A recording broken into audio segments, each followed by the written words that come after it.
Welcome back to another episode on the series where we see which classes are good on each race within Voxlblade. But before we start the video, most of you guys that see my videos and you're recommended think you're already subscribed when you're actually not. So make sure you do subscribe if you're not already. Like the video so other people who want to see which classes are good on which races can watch this video, find this video, and comment down below what your orc build is. Without further ado, the Orcs Guide. So like I said in my previous video, let's read the description first. Half-Orks are known to be ill-tempered and are renowned for their strength. Many have since learned their manners. The race passive is gain 10 armor penetration on all attacks. And when it means all attacks, it means all attacks. Autos, weapon arts, and it also means runes, if you have any runes that is. This is basically, like I said in the other video, the human video, good race to go on any class. Any build, anything, because of the flat passive that it has. The only thing that you probably wouldn't want to go on this, like I said in the previous video, is healer, because when you're a healer, you're only healing, you're not really attacking anything. I mean, unless you're a healer fighter build, like I fight with my healer, but that's only when I need XP. So now we're moving on to the full orcs, but they're called orcs, but I like calling them full orcs.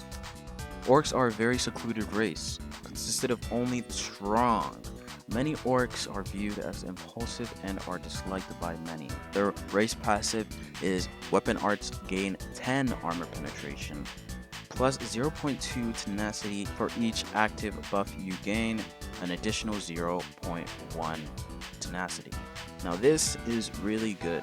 Now the bad part of this is the weapon arts gain 10 armor penetration, and weapon arts getting 10 armor penetration is good, but it's not as good as the Half-Orks gain 10 armor penetration on all attacks. You'll only be able to use weapon arts for this, so this will probably be good for classes like Monk, Gladiator, Scholar / Mage, and Holy Cleric. The reason why I say this is because they basically pump themselves up with buffs. I don't know if it means active buffs or if it means like passive buffs or if it means both, but if it means basically both, then anything that gives you a buff like a guild would be good to consider joining. But if not, then you want to look into certain guilds that basically give active buffs on the spot. The reason why I say Holy / Cleric is because of its Sacred Grounds ability. You can gain this without joining the guild, but there's no point of really going Healer Sword and not being in the Healer Guild because it wouldn't be that efficient to go Healer Guild then. But I don't know what build you guys are making. Mage Guild because of, I don't know if it's Scholarly Protection. Actually, yes, the Scholarly Protection gives you a buff, so you could also go Mage / Scholar on. Or Gladiator, I just said go it because of the Rage Rune. It increases effectiveness, and if you want to get more physical defense and tenacity will go well together. Monk / Fist, it gives you a buff when you do Meditate, increases your base defense and increases your speed. So basically all around buff that you can gain more tenacity from.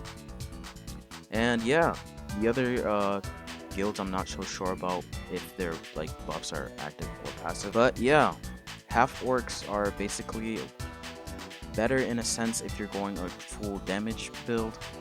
Orcs are good for that as well, but it depends on if you have anything to buff you, if your passive will fully be in effect. So basically going a guild that has active buffs that you can actively buff yourself with would be a good idea on Orc. Half-Ork, you don't have to join a guild if you do not want to, but it is recommended to basically join a guild on any account unless you're waiting for a guild to be added like I am. Dragon Guild, I'm really waiting for them to add that guild because honestly, there's no other guild Dragon Blooded can go, but we're not talking about Dragon Blooded within this video. But yeah, if you did find this video helpful, make sure you do like the video so other people can basically find the video if they want to watch it.